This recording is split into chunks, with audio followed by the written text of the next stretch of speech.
Palabra, al presidente de la asambleísta Asamblea Nacional César para Ron. tener algunas indicaciones. Bien, tenemos allí algunas indicaciones por parte del presidente de la Gracias, Asamblea Nacional. Se presidente. abre ya la Un saludo discusión. En el especial a uso todos de los la palabra, legisladores de esta noche, a el los asambleísta ecuatorianos que nos César Ron. escuchan. Vamos a entrar en materia, presidente, sobre esta ley que es fundamental para el futuro del país. No porque la recaudación que se pretende hacer de esta ley va a salvar al Ecuador. Se pretende recoger 1.400 millones de dólares de la economía de las empresas y de las personas naturales con relación de dependencia. Pero el Ecuador necesita 14.000 millones de dólares para salir del problema. Es decir, que esta contribución no va a salvar al Ecuador.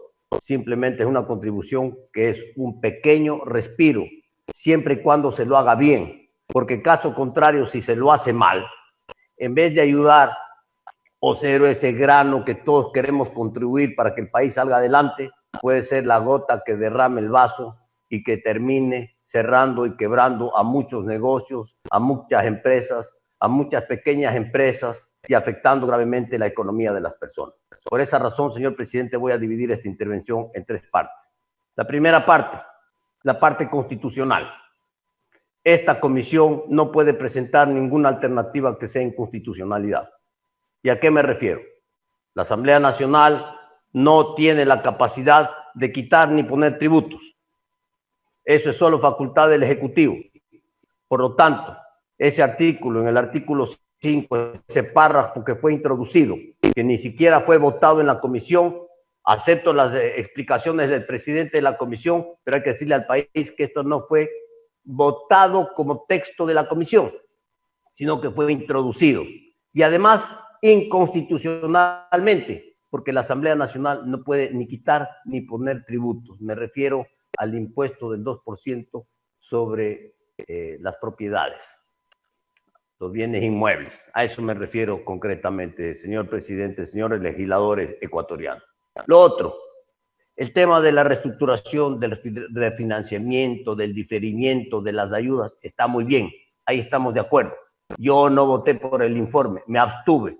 Ya les voy a decir por qué me abstuve. Me abstuve por la parte de fondo. Esta ley es interesante porque rebaja las tasas de interés, rebaja la tarifa eléctrica, rebaja las pensiones, ¿no?, de los colegios, de los centros educativos. Es importante para el país y ayuda a las empresas que estamos en dificultad, de las personas a salir adelante a través de reestructuraciones y diferimientos de pago. ¿Dónde está el problema de fondo? El problema de fondo está en las contribuciones, en pretender extraer de las personas naturales y jurídicas y de las personas que trabajan, extraer recursos en este momento de falta de liquidez para el Estado. El Estado no tiene liquidez y necesita que el Ecuador le ayude. Está muy bien. Pero las empresas y las personas también necesitan de la liquidez para sobrevivir. Y ahí está el tema. Se han establecido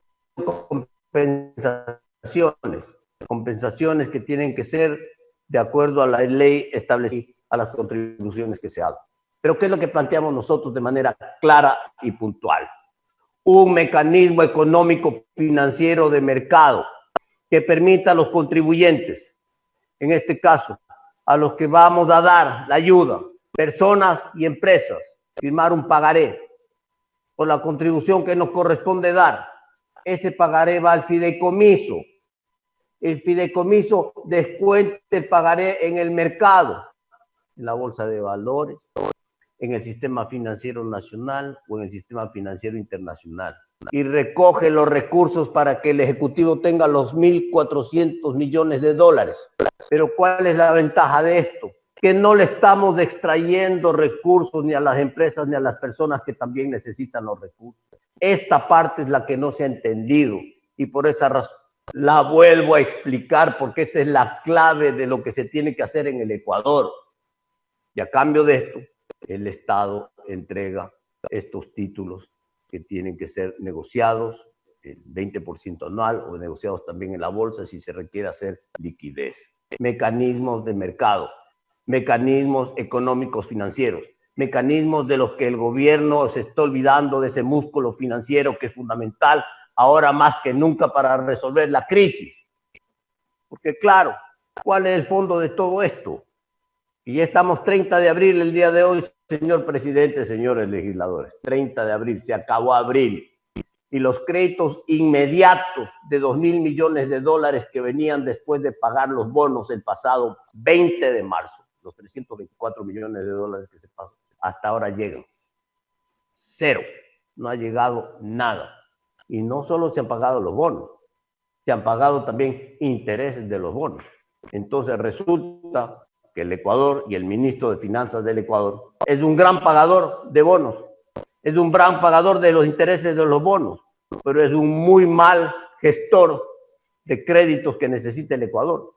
Porque si el Ecuador es tan buen pagador y pagó el 20 de marzo, en la crisis que nos encontramos, el Ecuador y el mundo, ya era de entender que esos inmediatos 2.000 millones debieron haber llegado al Ecuador. Todavía no llegan, ni se sabe cuándo van a llegar. Entonces, estas cosas son las que no pueden seguir ocurriendo en el país. Al Ecuador se le tiene que hablar con la verdad. Por esa razón, señor presidente, señores legisladores, no es del momento, pero sí lo tengo que decir. Nos reservamos el derecho de legislar, de fiscalizar y de avanzar en el juicio político al ministro de Finanzas, que va a tener que venir a la Asamblea a darle cuentas al Ecuador de todo este manejo. Porque los tenedores de bonos internacionales, estos están de acuerdo en bajar los intereses, incluso de hacer una merma, una quita al valor de los papeles de los bonos en un 40%. Pero ¿cuál es la situación de los tenedores de bonos nacionales?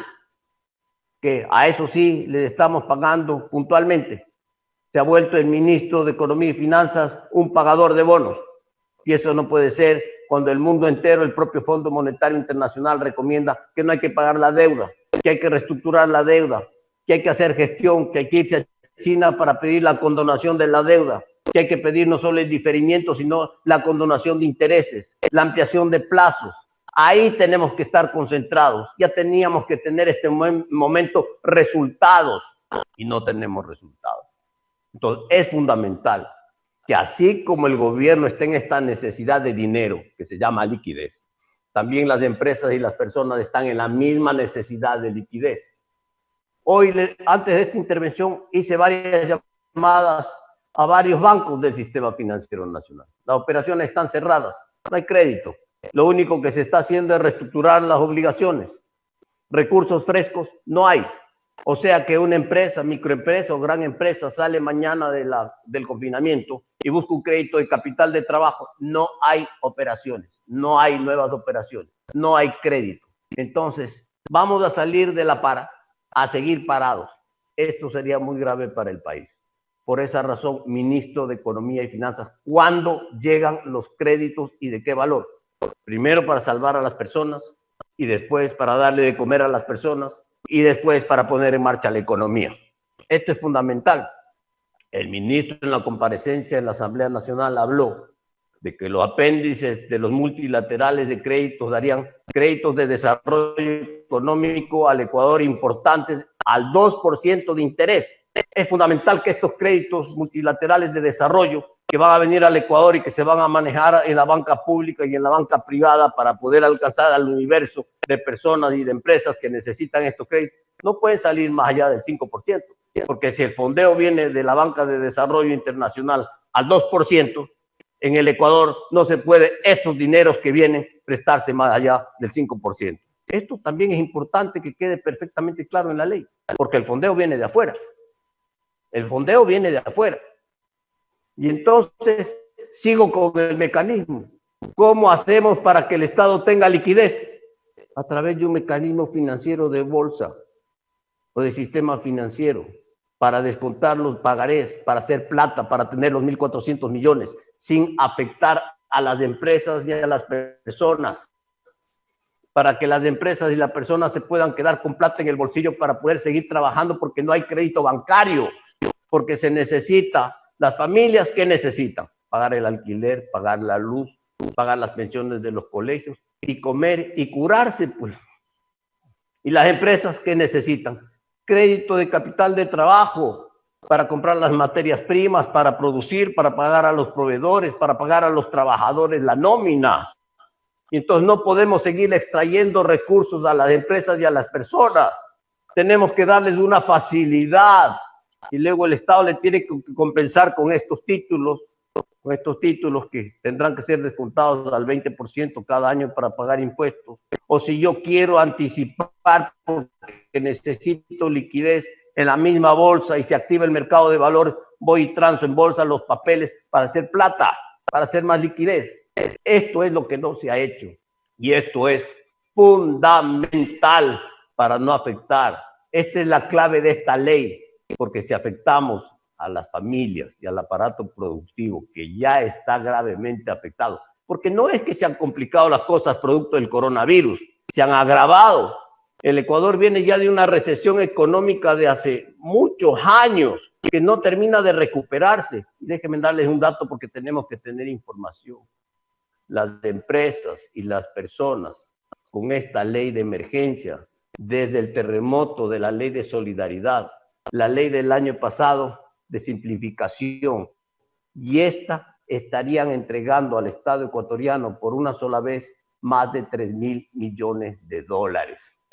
Gran cantidad de dinero que hoy más que nunca se requiere en la economía. Así es que tenemos que actuar con diligencia, con prontitud. Tenemos que buscar los mecanismos. El Ecuador requiere de préstamos y en el mundo hay maneras de conseguir recursos, pero para eso las autoridades monetarias, económicas que están al frente tienen que tener punch, tienen que ser creativas, tienen que meterle el pulso a las cosas, tienen que moverse, tienen que inventarse, tienen que tocar puertas, tienen que abrir puertas, tienen que viajar por el mundo, tienen que hacer todo lo que se tenga que hacer, porque el Ecuador está dolarizado y no puede devaluar. Y al estar dolarizado, pues tiene que recurrir a préstamos. No hay otra salida porque no hay ahorros ni hay reservas.